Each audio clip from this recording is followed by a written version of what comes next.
स्थिति बनी हुई है, क्या लगता है? ये तो निश्चित तौर पर आप जो सवाल कर रहे हैं वो सही है कि पूरे भारत में जिस तरीके से बिहार में राजनीति होता है उस तरीके से पूरे भारत में कहीं नहीं होता है। अगर एक दशक की अगर बात कर ले 2012 से लेकर 2022 की बात कर ले, एक दशक में बिहार की राजनीति में जो उथल पुथल हुआ, जिस तरीके से राजनीति हुआ, पूरे भारत में कहीं नहीं हुआ।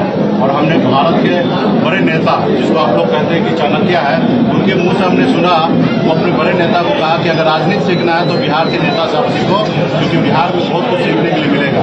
तो निश्चित तौर पे बिहार में बहुत उथल पुथल हुआ और अब भविष्य में भी इसी तरीके से होते रहेगा, क्योंकि एक बिहार में जो लोग लड़ रहे हैं वो कुर्सी के लिए लड़ाई लड़ रहे हैं, वो बिहार के लिए लड़ाई नहीं लड़ते कि बिहार में लोगों का कल्याण हो, बिहार के गरीबी किसान का कल्याण हो, बिहार में युवा को रोजगार मिले, बिहार के बच्चे को पढ़ाई लिखाई के लिए बेहतर सुविधा मिल सके, उसके लिए लड़ाई नहीं लड़ रहे हैं। वो सिर्फ अपनी कुर्सी के लिए लड़ाई लड़ रहे हैं। और खास करके 2013 के बाद लगातार आपको देखने के लिए मिला कि लोग अब कुर्सी के लिए लड़ाई लड़ रहे हैं, ना ही कि बिहार के लिए लड़ाई लड़ रहे हैं। तो इसमें अभी आने वाले समय में बदलाव होना है और हम लोग उसमें लड़ाई में आगे बढ़ेंगे कि बिहार युवा प्रदेश है और बिहार के युवा को बिहार में रोजगार मिले, इसके लिए हम लोग लड़ाई लड़ रहे हैं। हर जाति हर वर्ग को मान सम्मान अधिकार मिले, उसके लिए लड़ाई लड़ रहे हैं। और आप सभी को पता है कि मैं खास करके निषाद समुदाय के हक अधिकार के लिए लड़ाई लड़ रहे हैं। आज बंगाल में निषाद को आरक्षण है, दिल्ली में आरक्षण है, लेकिन बिहार में नहीं है। तो इसके लिए हम लोगों ने लड़ाई लड़कर और पार्टी बनाया। पार्टी बनाने के बाद आपने देखा कि किस तरीके से हमने निषाद समाज को हक अधिकार की बात कर रहा था, उनको आवाज उठा रहा था। तो आज उस पार्टी को दर्द हुआ कि जो समाज को 75 साल से गुलाम बना कर रखे वो व्यक्ति, वो समाज कैसे मालिक बन रहा है। तो आज इस समाज को फिर से गुलाम बनाना है, इसलिए हमारे पार्टी को तो दिया गया, विधायक को खरीद लिया गया, हमारे सीट पे जबरदस्ती कैंडिडेट दे दिया, हमें मंत्रिमंडल से बाहर निकाल दिया। जो सरकार हमने बनाया उस सरकार में से हमें बाहर कर दिया गया। ये ऑप्शन हमारे पास भी था कि हम सरकार नहीं बनाते, समर्थन नहीं देते, लेकिन हम निषाद का बेटा ईमानदार हैं, जुबान के पक्के होते हैं, हमने मजबूती से उनको साथ दिया।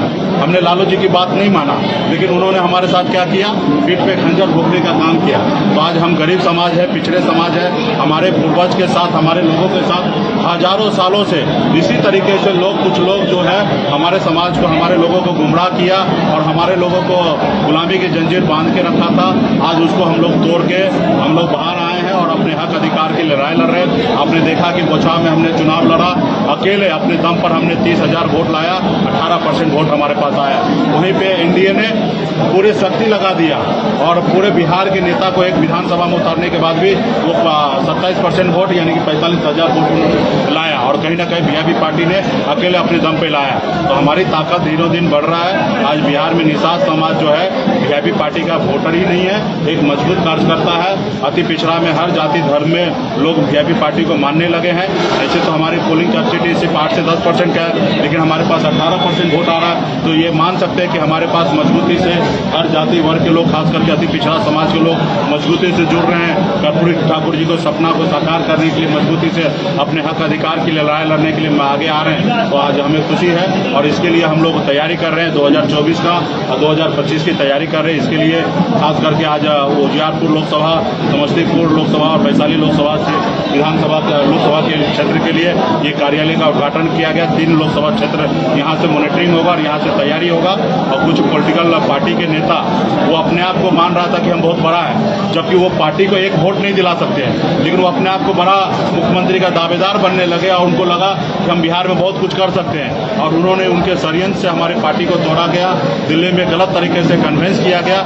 ऐसे नेता को 2024 में हम बताएंगे जो लोग नेता निषाद समाज का सपना को अपने पैरों तले कुचला है, उस नेता को 2024 में निषाद समाज अपने पैरों तले कुचलने का काम करेगा। इसके लिए आज मजबूती से आज हम लोग उजियारपुर लोकसभा में क्षेत्र में हम कार्यालय का उद्घाटन किए और मजबूती से हम लोग पार्टी को विस्तार करके मजबूती से यहाँ पे तैयारी करेंगे और हर हाल में उजियारपुर लोकसभा सीट पर वीआईपी पार्टी का दावेदारी होगा, वहाँ पे वीआईपी पार्टी का कैंडिडेट होगा, चुनाव लड़ेंगे। 24 का जो चुनाव है वो अकेले होगा या फिर गठबंधन के साथ होगा? देखिए, बिहार में निश्चित तौर पे गठबंधन की राजनीति होता है। 2024 के समय में सोचा जाएगा और जिनके साथ भी गठबंधन होगा वो 24 और 25 का एक साथ में गठबंधन होगा। और हमें किसी के पास जाने की आवश्यकता नहीं है। लोग हमारे पास आएंगे, जिनको सत्ता में आना है, जिनको चुनाव जीतना है, वो हमारे साथ दोस्ती करेंगे। और चुनाव हारना है तो स्वतंत्र है, वो कहीं पे भी रह के चुनाव हार सकते हैं। हमारे पास खोने के लिए कुछ भी नहीं है, पाने के लिए है। तो हम अकेले अपने दम पे अकेले भी चुनाव लड़ने के लिए तैयारी में हैं। और निश्चित तौर पे सामान्य विचारधारा वाले लोग होंगे, निषाद समाज को आगे पहुंचाने की बात करेंगे। ऐसे पॉलिटिकल पार्टी के साथ हम लोग गठबंधन कर सकते हैं, लेकिन इसके लिए हम लोग अगले साल नवंबर में डिसीजन लेंगे। अभी तो हम पूरे बिहार में संगठन पार्टी को मजबूत करने में लगे हैं। आपने 6 लोगों का टारगेट दिया है, बिहार में 6 नेताओं को टारगेट किया है जो आपकी राजनीतिक हत्या के लिए जिम्मेदार है, उसको कैसे बदला दूंगा? वो आने वाले समय में 6 का टारगेट किया जा रहा है धीरे धीरे, और उस समय आएगा तो आप लोगों को जानकारी मिल जाएगा। और सब लोगों को जिस तरीके से निषाद समाज को जिस तरीके से करियर को खत्म किया, उनके सपना को चकनाचूर किया, तो ऐसे नेता को भी हम लोग आने वाले समय में बताएंगे कि आपने जो किया गलत किया और उसका उसको दंड मिलेगा। निश्चित तौर पे आप देखिएगा तो इसी तरीके से है और उसी तरीके से तैयारी किया जा रहा है। जी, सीबीआई का जो लगातार छापा लालू जी पर पड़ रहा है, उस पर क्या कहना चाहेंगे? ये देखिए, ये बिहार की राजनीति में कह सकते हैं कि ये सीबीआई पे ज़्यादा टिप्पणी करना उचित भी नहीं है, लेकिन ये भी कह सकते हैं कि जो हो रहा है वो गलत हो रहा है। सरकारी संस्थान को कुछ पॉलिटिकल पार्टी अपना वर्कर समझ के उनको इस्तेमाल कर रहे हैं। आप 17 साल पुराना केस को लेकर अभी जांच कर रहे हैं और अभी फाइल ढूंढ रहे हैं। आप बताइए 17 साल तक वो फाइल वहाँ पे रहेगा? ये बिहार की राजनीति में एक प्रेशर पॉलिटिक्स है और ये किसी के सामने चलने वाला नहीं है। और जो लोग कर रहे हैं वो गलत कर रहे हैं। और मुझे लगता है कि सीबीआई के पास पुराना स्टेटमेंट है, पुरानी चीजें हैं, उनके आधार पे उनको काम करना चाहिए, ना ही कि 17 साल के बाद लोगों को गलत तरीके से गुमराह करना चाहिए। और खैर सीबीआई जो कर रहे हैं वो अपने अनुकूल उचित कर रहे हैं या अच्छा कर रहे हैं, ये पूरे बिहार की जनता देख रहे हैं। एनडीए के एक मजबूत पार्ट के रूप में आप थे, आने वाले समय में क्या एनडीए भाजपा और जदयू में भी कोई मतभेद होने वाला है क्या? जब अगर आप चाय पियेंगे और मुंह पक जाए ना, तो ठंडा चीज भी आपको उसको फूक फूक के पीना चाहिए। और आपने तो देखा कि निषाद समाज का सपना को किस तरीके से चूर चूर किया है। तो कोई भी डिसीजन लेने के लिए हम बहुत सोच समझ के डिसीजन लेंगे। अभी तो हम अपनी पार्टी को मजबूत करने में लगे हैं। और बिहार की राजनीति है, राजनीति में कोई दोस्त नहीं होता, कोई दुश्मन नहीं होता।